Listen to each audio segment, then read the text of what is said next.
Can I say it in Hebrew? Yeah. That's the only chance that you have, and I won't interfere with you.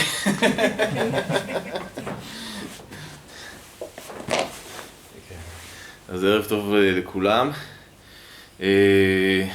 זה כבוד גדול לארח שוב השנה את המורה לוסנג. I know this teacher from 2005. My first retreat in Tuval in Dharma Friends was with Rita and also Geshe Jampagato. And the first retreat was about the 8 verses of the Jông of Geshe Laangi Tangpa. So it's a great honor to have her here to teach us the Jông and the 5th stanza. ההרצאה תהיה שעתיים, בסוף ההרצאה ההרצאה היא בדנה, אנחנו לא לוקחים כסף על הרצאות כי הדרמה היא פרייסלס, יש פה קופסת דנה וזה עובר אחר כך לממן את ביקור המורה בארץ. יש הרבה ריטריטים בידידי הדרמה, אתם מוזמנים לראות ולהשתלב בריטריטים שמתקיימים עם המורה, מומלץ בחום. Thank you very much. Okay, well, hello. I need to ask you, how many of you are not familiar with these 8 verses? So you're all familiar with it? Everyone here learned the 8 verses. Shall we? Yes, you can examine them. Yeah, sure. Do you know them by heart? Okay, so what's the purpose? Why are we practicing these 8 verses, or why are we studying that? Why are we trying to put that into practice? Hi. Don't be shy, it's okay. If you say something that is not accurate, it doesn't matter, you know. You don't have to pay a fine, it's okay. To reduce our self-cherishing. To reduce our self-cherishing? Okay. Why would you want to reduce your self-cherishing? Because it causes suffer. Is that? I don't know, you know, if I go on a train and I really want to have a window seat and my self-cherishing is really strong and then I push myself to the window seat, is that suffering? And I get it? Otherwise I will not get it, you know. At one point I decided here in Israel, I think it was in my 2nd year, because I don't like to fight. So on the bus, I thought, okay, I'll wait until everybody else is in. Then I thought, that's it. I will never, ever have a window seat anymore here in Israel. And I love window seats. So I didn't reduce my suffering. I didn't also increase my suffering, but it's like I had to let go of window seats. So yeah, I mean, this is the correct theoretical answer, kind of, you know, to reduce, you said? Yes. Oh, only to reduce it? Well, eliminate, maybe? Only reduce it? Maybe to eliminate it? Yeah, maybe to eliminate it. Why would we want to eliminate that self-cherishing? Cause all the problems in the world. If we focus on I, makes us separate from others. Yeah, okay. Good answers. Huh? Good it's a answers. good answer, yeah. Causes all the The teacher problems. has to hear it. Causes all the problems. Now this is a test for me, not for you. But you're not going far enough somehow. Because it can create a lot of temporary suffering, reducing yourself, trying to, to not to put yourself first. Because also I said to Alon before, somebody also, you could feel he has a lot of self-cherishing, he suffers from it. He's very proud and very arrogant, but also very low self-esteem, or doesn't like himself. So he said, I practiced this, I felt terrible. I said, well, good, it works, So you see, we have to be very careful that we really see the purpose. Now, I'm not sure how much Buddhist you are. I'm not sure how much Mahayana Buddhist you are. But the purpose why this was taught is to attain full awakening. So we're not talking about making the world any better.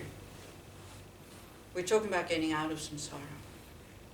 So very often we try to practice this and we take a little bit our Judeo-Christian kind of background with it, so I become a good person. Not really for that. I mean, you will become a good person, people will like you, but then again, all of a sudden you're, wow, I'm so good, and wow, look, everybody likes me, and wow, everybody does what I want them to do because I'm so flexible and I'm so kind. So that motivation then becomes like very self-cherishing again. Yeah. So whatever happens when you practice these things, do not expect a good result. A good result will be your life gets worse. This is the perversity of these verses, you know, because in a normal way of thinking, one would think like, well, thank you very much, I have enough problems, you know, I don't need to practice this as well. But that would be a good sign, because why? Because then you think, wow, all my negative karma from the past is ripening right now. And since I'm doing these practices, there's a purpose. So I don't need to freak out. Because the 5th verse, you know, I take the blame. It's not my fault. Please do never use this word. That's Christian, Judeo kind of, I'm being punished because I was bad. This is our view that we have. No, because it's a natural ripening of karma that I've done through self-cherishing, where not only, you know, I got my window seat, but also I took it away from somebody else who also wanted it, or something like that. I made somebody else unhappy. So I think we have to be, it's great, I love to practice these things, and it really works when things are tough, when life is really difficult. But like everything in the Buddha Dharma, it can become medicine and it can become poison. So for example, if you are anyway a little bit, oh, you know, I'm so bad and I don't deserve to be happy, nobody thinks this consciously. But somehow, sometimes people have this like almost instinctive kind of punishing themselves because they think they have done something wrong, or they're bad, or they don't even know why, you know, like sometimes they feel ashamed for the family they're born in, for the country they're born in. Like, for example, the younger generation of Germans, many of them still carry this around, what happened in Nazi Germany, you know. But it's not conscious, so you cannot work with it, to think that, well, you know, what's the point of me feeling guilty at the moment of what my grandfather did because I wasn't alive then? Now, it doesn't mean that then you say, oh, it's okay because it wasn't me. You do see the act as very negative, hideous. I mean, what happened is really, really, really terrible. But you do not take, you don't take the shame and the guilt that actually maybe the grandfather should have felt. And you see, shame and guilt, do you know what I'm talking about? Do you feel that sometimes? Yeah. Shame and guilt helps if you have it before you do the action.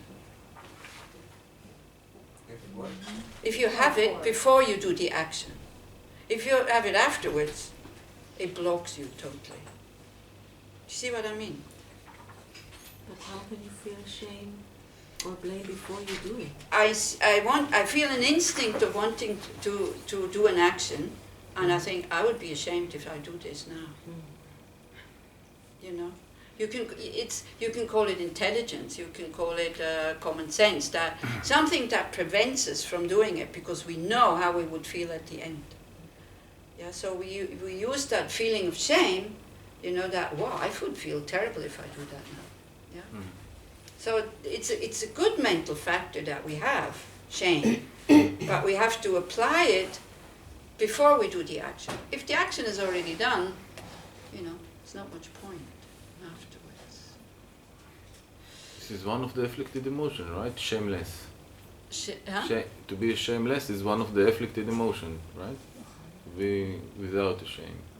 Yeah, It is. But again, you know, then you say, okay, great, I can do whatever I want, and I don't have to be ashamed because the Buddha says I should be free of shame. No, it's you know, shame and embarrassment is two of the positive emotion or mental factors. But because these two words are so laden, they're so heavy for us Westerners, we don't know how to use them, so they changed them. Now the more modern texts is integrity and consideration for others. Sounds much nicer. Yeah. But in the meaning, it is the same. Because shame is something that you would not do even if you are alone. Like, for example, you know, you feel so frustrated and your cat is really getting on your nerves because he goes meow, meow, meow, meow all the time. And you just take it and wring his neck and that's it.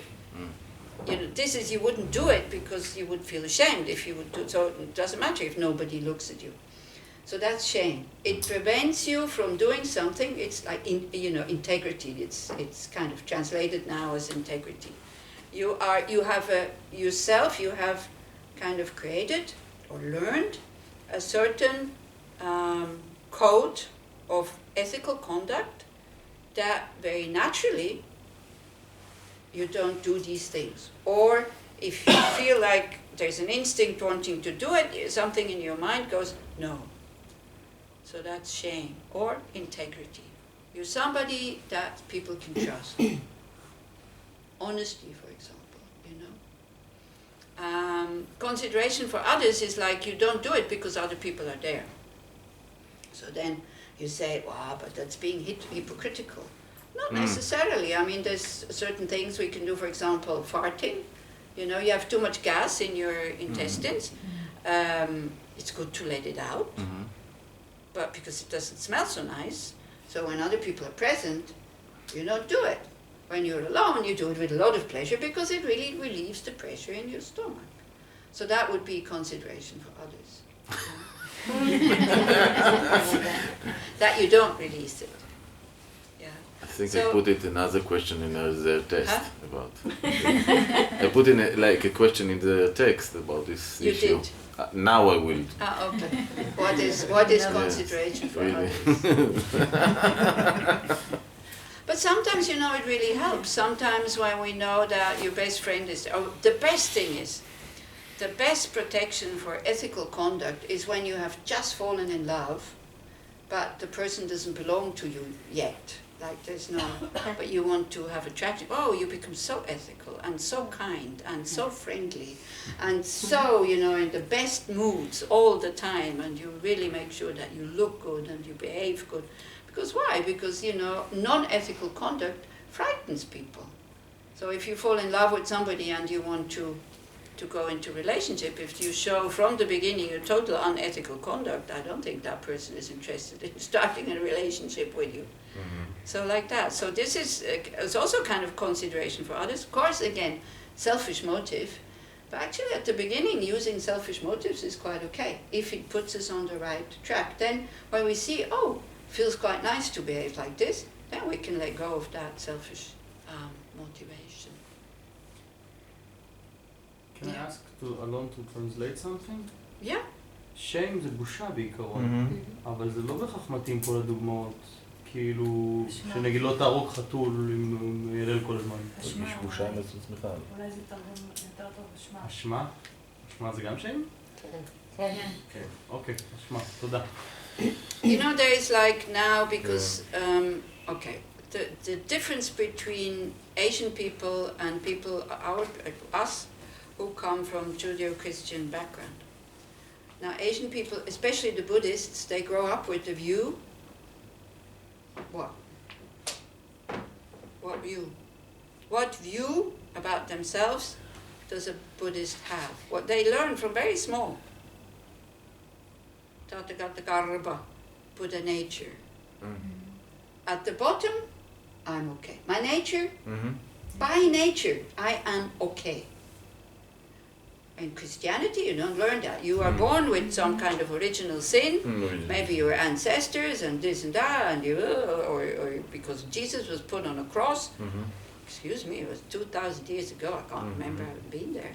But it's like then you kind of, and through the grace of God, you will be relieved from that. So then, you know, that creates very strong habits and views in us that again they develop, and then we're not even conscious of it. Why we're kind of sometimes feeling guilty just about existing.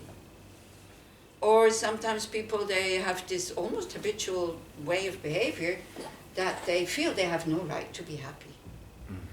Or when somebody, you know, I always feel a little bit sad when somebody, for example, eats a piece of cake and they say, oh, I really deserve that. Why do you need to deserve a piece of cake? You want to eat a piece of cake, you eat it. Why do you have to do something kind of a mitzvah before you start eating a piece of cake? Somebody has to buy all these cakes that these people produce, so you can think like this, you know. I'm helping the person who made these cakes so that they can sell it, so I'm eating it, and that's it. Or I want a piece of cake, let me have it, thank you very much for the person who made it. It's this whole thing that we have to be good before we're allowed to be happy. Now Buddhism is not like that. Buddhism says you have to be happy because otherwise you're not in contact with your nature, and you cannot be yourself, and you cannot live your potential. Your potential of total spaciousness, total openness, total goodness, total intelligence, actually. As long as we are holding this I, me, so bad, you know, that is preventing us from being the people that we would be, actually. So, for reducing the self-cherishing, yeah, recognizing it that it's not existing the way that it manifests. That's the purpose of the practice. Why? Because it prevents us from being happy. And that's dangerous, you know, say like this, because then again you become this, okay, I just have to be a good person, then I'll be happy. But then you have an expectation, if I'm a good person, I'll be happy. And it doesn't make the ego go away, you know, if you think like this, because then you give and you give and you give and you help and you help and you help and you help, and every evening you come home like, you know, and you drop half dead into bed, and you again next morning you get up and think, I really want to be a good person. And people think, gosh, what a fool, you know, I mean, I can ask this person whatever I want. I never need to give anything. They just give. Gosh, I'm so happy I found this stupid person. I can just totally exploit them.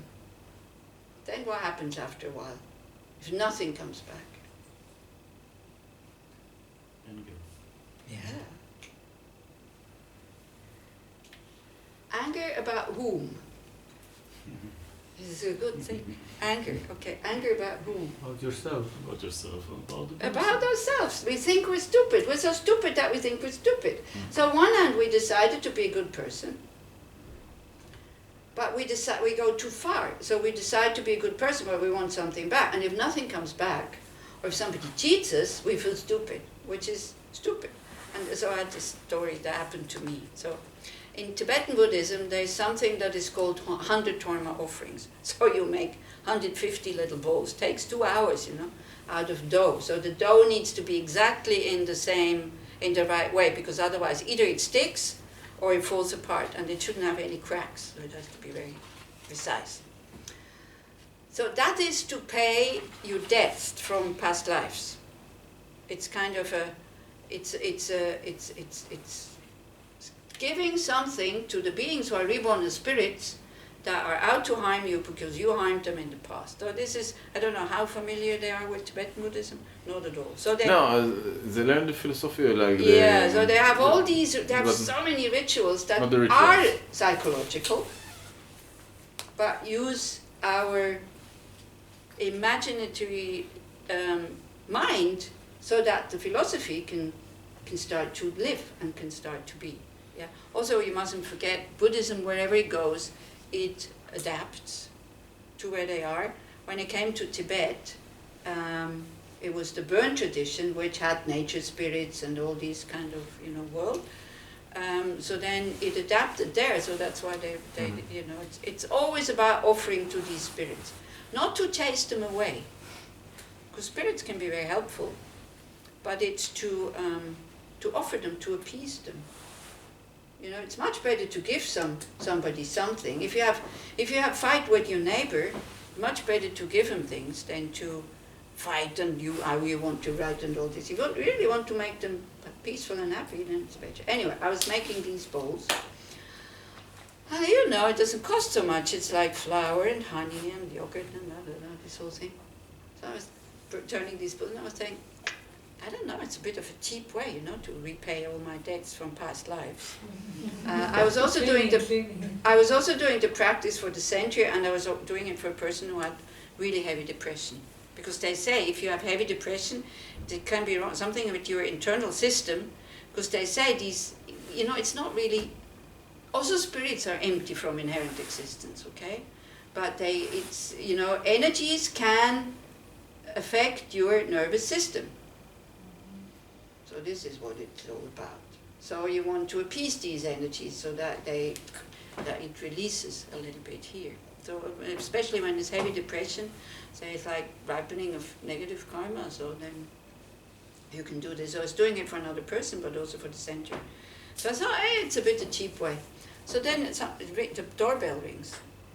Nobody, usually I just press the button, people come up, nobody's there. I go down, there's a young Tibetan in front of the door, and he's acting like, wow, Anila, like very surprised that he's seeing a nun, and he seems to be disturbed. So he says like, oh, you know, I'm looking for my brother, and I think he's living in this street because he has the money for us to go to Geneva for a demonstration, and so, you know, since I was in a mood of giving anyway, he didn't even ask for money, you know. I said, so what do you want? Do you need money?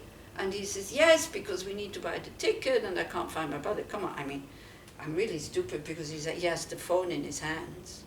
So if he's looking for his brother, you know, but I'm not from that generation yet, where, you know, your refuge is your smartphone. So I was really thinking he was looking for his brother. So anyway, I invite him in, and I say, how much do you need? He says, like, $350, because they were, yeah, it's possible. In Switzerland, 8 people, you know, to go from Bern to Geneva and back to Bern, that's about what it costs. So I said, oh, I don't have any change, I'll give you $400. So I gave him $400, and then he was so happy, and I was happy, and so he said, wow, I'll make you momos and tupa, it's like Tibetan dishes, and I'll bring back the money tomorrow. And I said, yeah, you need to come tomorrow, the day after tomorrow, because I'm leaving. It was just before coming to Israel last year. So I said, this is my phone number, so call me before you come, so I make sure I'm here. So in a way, you know, in the head it was saying, hey, you should take his phone number. But then, you know, I thought, kind of. Anyway, so he leaves, and I asked him for his name. So he hesitated a bit, and he said, Tenzin. And I thought, oh. You know, Tenzin is like Shlomo, you know, or something. Yossi. Or Liora, or something like that. Everybody's name is Tenzin. Or like 80% of the Tibetans' names either Tenzin or Losang. So, or Tupten. So then I thought, oh. Then another nun comes, and I said, you know what? I think this spirit who comes to collect the death, I think he just came. And I already calculated that he's not going to come back. So I was still quite happy. It was still quite okay. 2 days later, when of course he didn't come back, I sit in meditation, and I have this funny feeling here. And I think, what's wrong now? And the feeling was because I didn't recognize that he was out to cheat me. And then I thought, so again, this is then when you use these verses. Then I thought, but you're stupid. When you gave the money, you were happy. He was very happy. If he would have said, hey, Anila, can you give me some money because I need money? Because he's a refugee. He does need money. So then if he would have asked me, I would have given him $20, you know, not 400. Of course not. And then the third thought, it doesn't make any difference to my life whether these 400 francs, is francs, not dollars, are in the envelope, in my drawer, or not. It's just pieces of paper. Yeah? But it took me quite a while to see this as an act of generosity and to really just then give it to him. It's this thing, he cheated me. He should have told me the truth. If he would have told me the truth, I would not have given him 400 francs. So who is to blame? Is me, you know? Because, okay, $20 is not so little, but in Switzerland with $20 you buy 1 meal and that's it, and not even in an expensive restaurant. So that was funny. So that's what I mean. So this is where, this whole thing about just giving, we need to change this attitude which is deep sitting. Because for us, giving is a mitzvah. We talked about mitzvahs in the car. What does a mitzvah do for you? Why do you do mitzvahs? Huh? Why are you... After that to get something good. Exactly, this is the thing. And this is what we have to drop. Karma, law of cause and effect, of course something will come back, but we don't know when. Okay? We have no idea when, because there's not just one lifetime, and karma ripens very slowly. So if nothing comes back, and actually your life gets worse, since you're doing this practice anyway, we should be very happy because, wow, it works, Now I'm in the middle of doing these practices, I can really apply it, and then so much negative karma gets purified, and then my potential is slowly coming through. Yeah? But that's for us a little bit perverse. So, yes. So this practice is like to practice giving and doing from the heart and not forgetting something? Of what? basically? Of paying debts. No, the practice of the Lojong is to do practice to do something from your heart and not to do it forgetting something like in the. That's From the heart? No, from intelligence. What the intelligence? From intelligence, because you see, you will have problems in your life whether you want or not. You will have difficult people around you, even you come to Switzerland. You think the only place where there's difficult people around you is Israel, you're wrong. They're everywhere. Okay?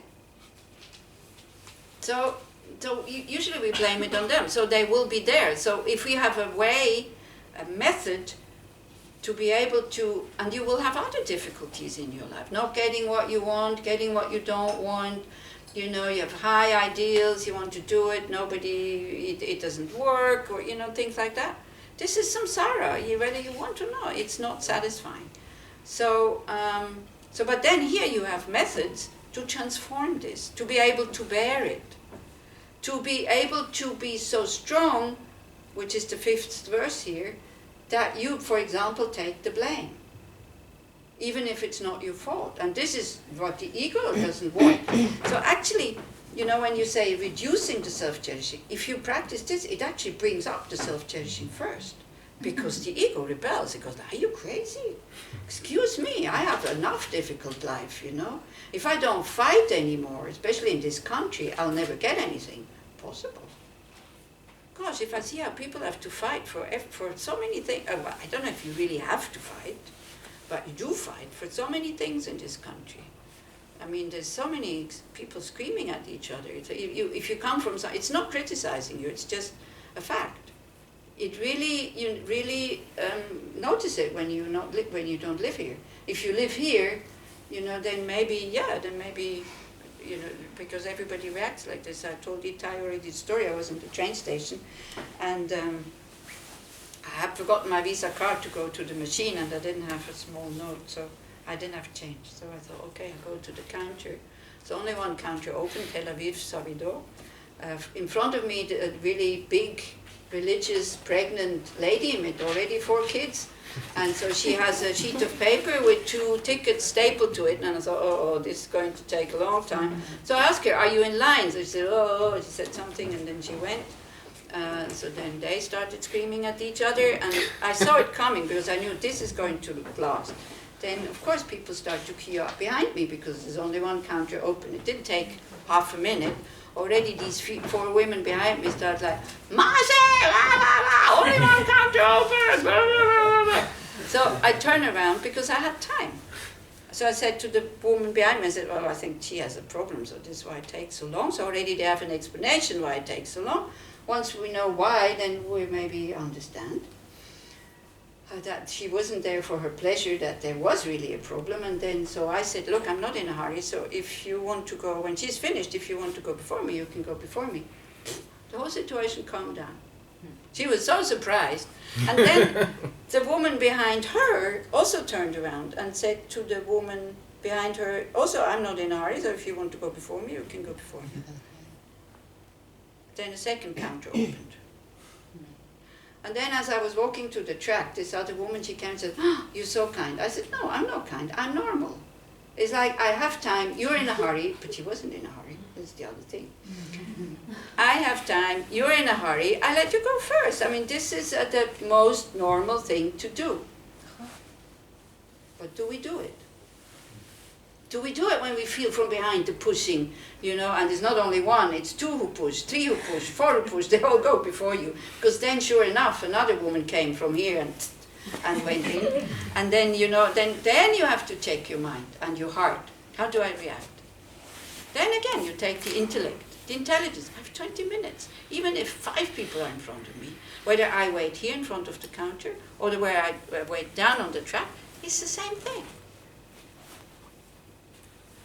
So this is intelligence, you know. What is really helpful? Not just to follow the instinct of what everybody else is doing. But you could miss a train. I mean, it happened to me, I think it was in Tel Aviv in the main station. I needed to take a bus to Jerusalem. I couldn't get on the bus because everybody was just pushing before me. So, but I phoned the person, I said, look, I'll be late because next bus was okay. So again, if you practice this, do not count on getting what you want, because that's not what it's for. It is for not getting what you want, because that's what you're practicing. And then, when the ego comes up, then you start to use your philosophical knowledge. Okay, where does it sit? Is it one with the body? Is it one with the mind? If it's one with the body, where is it? Which part? Then you can know it's not one with the body. Is it one with the mind? Well, which mind? The happy mind or the unhappy mind or what? It feels like one. Is it really only one? Because that I never changes, yet the mind state change. So you use all these theories, methods, structures that you learned when you meditate on emptiness of the I. So this is what it's for.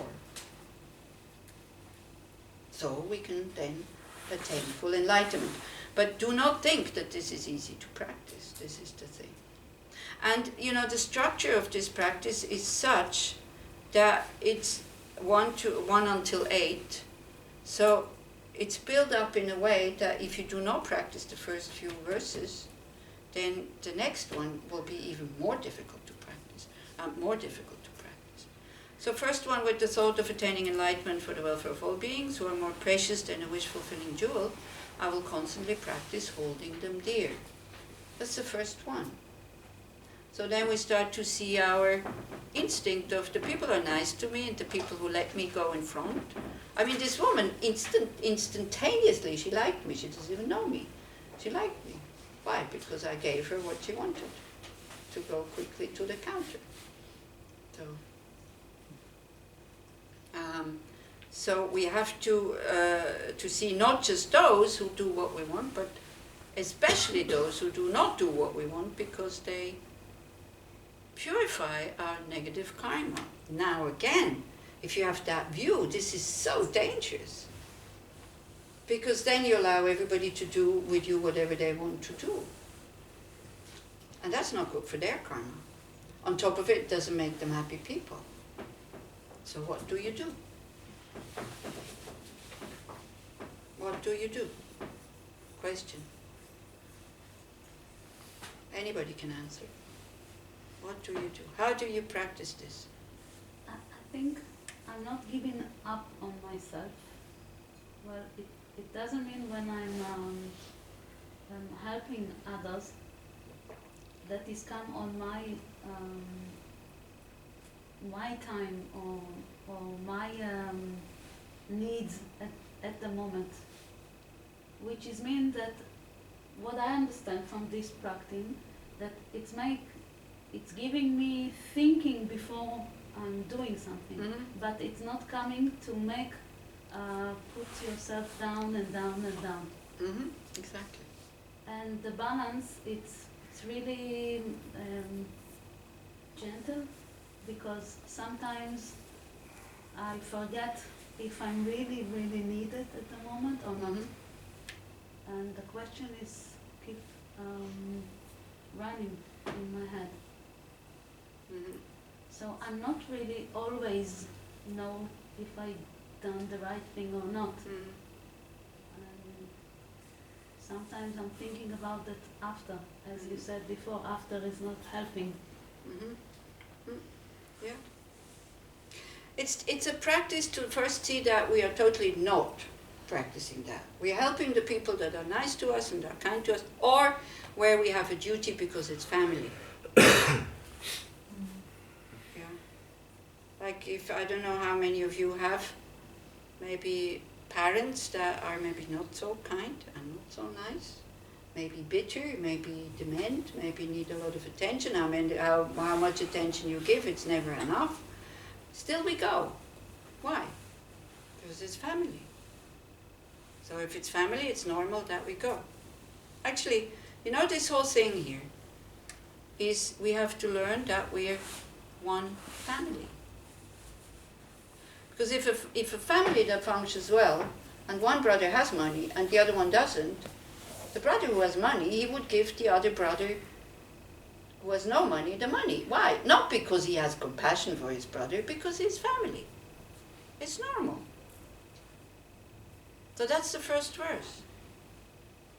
We have to learn that we're all a well-functioning family who is looking after each other when I have and the other one doesn't, and then we give. Whether it's the youngest brother or the oldest, or the one I like or the one I don't like so much. Does that make sense? Some people don't react at all, so I don't know. I cannot read thoughts. Yet. Yes, I mean, lucky, good for you, eh? So, does that make sense? Yeah, it is. Yeah. So, this is why it says not just family, brothers and sisters, but it says, here it says for the welfare of all beings. Sometimes it says for the welfare of all mother sentient beings.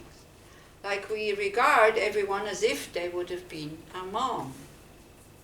And then if you have a problem with your mother, okay, we have a problem with your mother because she's also not so wise and compassionate.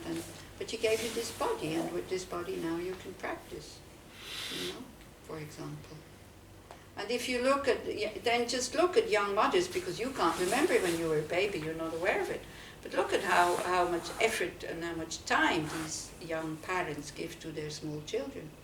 Huh? So actually it was a man who had become a father, and he says, it's only now I see what my dad did for me, because now I can feel how it feels to be a father. Now I know. So then the problems that he had with his dad were totally finished, because he saw that his father was trying the best for his child, but the child didn't want it, and the same thing happened to him. So now he says, I understand. But still he continues. Yeah. So once we have that we think, you know, everybody is precious, then it's already, we have made a big, big step, because they can either help you, you know, when you need help. I mean, we're so dependent on others. Without others, we couldn't survive. These days, people think they're so independent, but we're not. I mean, if all the people who do these low jobs, if they would stop working, how would your life look, you know? People who build the houses, who come to collect the garbage, who are waiters, and this and that. So, also, if you do lojong, for example, then if you take it out in your daily life, you know, we always think about helping others and so. First we learn not to be a nuisance for others. So for example, also the other day, I meet people in a cafe. Usually the cafe is empty, because I go to empty places in order to give them some business. And then, but it was chock-a-block full with old people that morning. So and I saw the waiter kind of running around, and I was really thinking, what can I order so it's not difficult for him? So I ordered a soda water. Do you ever use, this is your spiritual practice in daily life. You see somebody struggling, and then you come with your Israeli order of coffee, you know. Not so hot, and soy milk, and a lot of frost, but no frost, and liquid, and this and that. And then that person has to convey it to the person who is making the coffee. And then you are full of expectations that it's exactly the way you ordered it, which is so complicated. And then, of course, when the coffee comes, you're not even happy about it because it's the milk is too wet, or I don't know. Any of you does waitressing? Yeah, sure. Yeah. I mean, the way Israelis order their coffee, I was like, what, you want coffee? Girl, you want coffee? It's like, I was making the coffee. Yeah. I was making the coffee. I know, like, 10 coffees in different ways and shapes and it's like, everything. you know, and you see that the people are already busy, and you want the coffee quickly, then order a simple coffee, not some kind of cappuccino or whatever with too much froth, no froth, and this and that, you know. This is it. So this is where you start. You start to look around. Not, you know, big help, but no nuisance. Yeah. And you don't tell anybody. You just do it. And then it becomes a habit, you know. I'm not sponsored by the waiter union, by the way. But I'm really always baffled when people order here in Israel how many different wishes they have. You know, you have a menu, it says what it is, so either you order it or you eat at home. Or the restaurant starts to charge for these extra wishes. I mean, come on. So that's what I mean. So this is for you practitioners, when you next time go to the restaurant, you think like this. You think, what would I do if I would be the waiter? Or when we're up in Yechiam also, I always tell people they should leave their room as if they're the cleaning woman. So, you know, how would you like to find a room when you're a cleaning woman? I know in Yechiam it's not like this, but still they have a lot of work, because sometimes usually the people stay one night. They leave all kind of trash behind. And I know in Switzerland they have, to make a room in the Ibis hotel, they have 11 minutes.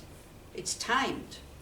And no matter what kind of state the room is in, you have 11 minutes to change the sheets and clean the room and replace all the towels and blah, blah, blah.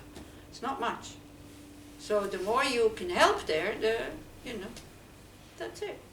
So this cleaning woman will never know who you are, but you might be able to leave the room with a good feeling. Wow, I haven't been a nuisance. I did as much as I can. I even, it goes so far that Buddhists take the trash home with them. I had a Geshe Tenzin Zopa, the one from the movie, the Unmistaken Child. Yeah. He just was in Switzerland just now. And he was staying with us, and then also we gave him the upper apartment. So then there was no garbage also when I cleaned up, and it was almost spotless when he left. And so I said, because I went with him to Zurich, I said, Geshe-la, where's the garbage? He said, oh, it's in here, I have to. Then he took it with him, so I wouldn't have to clean up. Yeah, that's great. So this is what we can do. It's a bit late. That's okay. What? I will punish the one. מישהו חנה בפנים? איפה לא חנה בפנים? Maybe it's kids. כן. ואת צריכה ללחוץ תוך כדי? Maybe you have to keep the button on top. Anyway. Okay, so you said you know the other verses. Whenever I'm with others, I will practice seeing myself as the lowest of all. That also can be totally misunderstood. It doesn't mean you're the lowest of all. Others are just better than you. That's all. Yeah. You see, Asian people can take this word by word. Yeah. And especially they can do what we do. Feeling the lowest of all, this is very easy. I'm sure everybody who is sitting here has already felt like that at one point. No? As the lowest of all. Is it a good feeling? No. So why would you want to train this? You see, the verse doesn't stop here. The verse continues, and from the very depths of my heart, I will respectfully hold others as supreme.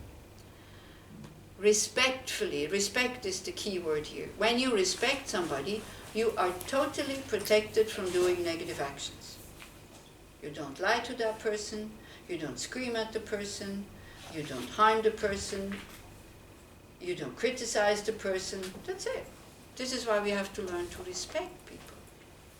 And you know, it's not just when Itai also said, but we should respect everybody. But respect is not something that, okay, I respect. Respect should come naturally by what? How do you develop respect? And it's not this respect, the fear because he or she is your boss and they have power. How do you develop respect? How does respect come about? You were saying by feeling how... Because Alon says so? No, because you feel it. Yeah, you feel it, but why do you feel it? Because you don't feel it for everybody. If you see a homeless person on the street who really stinks and abuses and spits at you, I don't think would you respect that person? No, but if I have You say respect yes? for myself, Huh? maybe if I have respect in myself, well, this is the way I was taught. Uh-huh. How do you feel?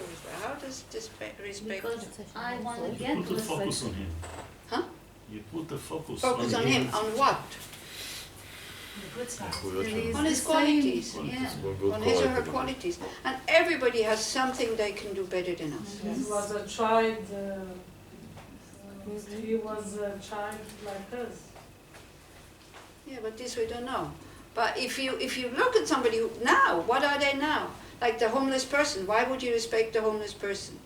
Yes, I was an alcoholic. I could have finished in the gutter. I could have seen it being in the same spot. And I don't know what I would do if I would be in such a state. Maybe I would go and kill myself. I don't know if I could bear it, to live like that. Not sure. I'm not so brave.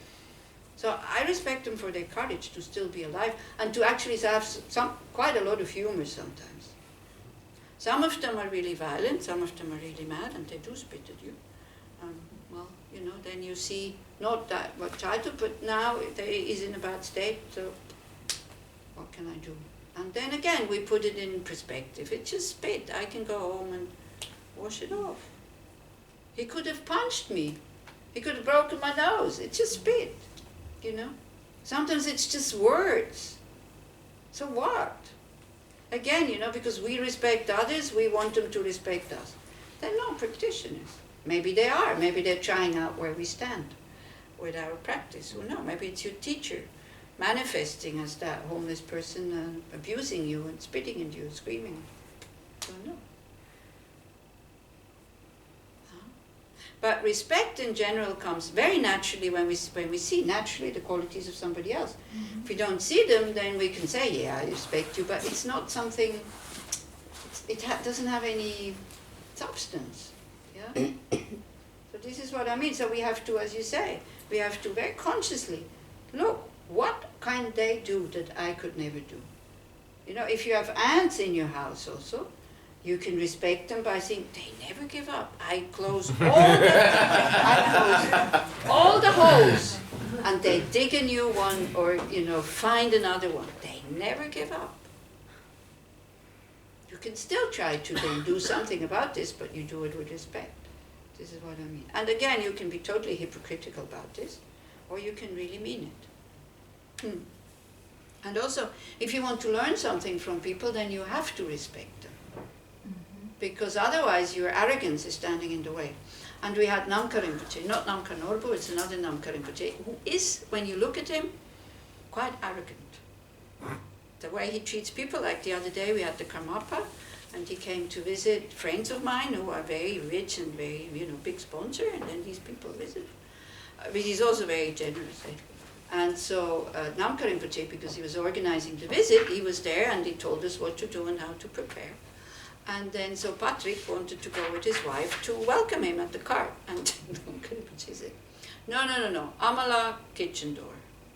She had to wait at the kitchen door. She couldn't go with her husband to go and welcome his... Oh. Yeah, this is also the Asian culture. It's the man who goes and says hello to His Holiness the Karmapa, not the woman. The woman stays at the kitchen door. He says, I will introduce her, don't worry about her. So like this. So he comes across as was quite arrogant, and he gave a teaching looking at us. It was in Lausanne when the Dalai Lama was there, so it was in the evening, so there were still about 4,000 or 5,000 people there. So he looked at us and he said, you think you're good, isn't it? You think you're good people. Look at you. You all know. You're all practicing, you're all studying, you know you have anger, you know you have attachment, you know you have jealousy. And on top of this, you think you're good people? Well, what's wrong with you? You know? So, and he says, and you're so arrogant because you know how to do with computers and all this. You think you're better than others? You think you're better than the Tibetans? And then he said, and if you don't like it, what I'm saying, you can go. Half of the people left. Wow. But it's true. It's the first time I saw my arrogance.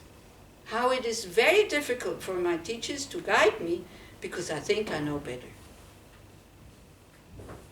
Arrogance is a big hindrance to learn. And very often we don't see our own arrogance until somebody like him who has enough courage throws it in our face.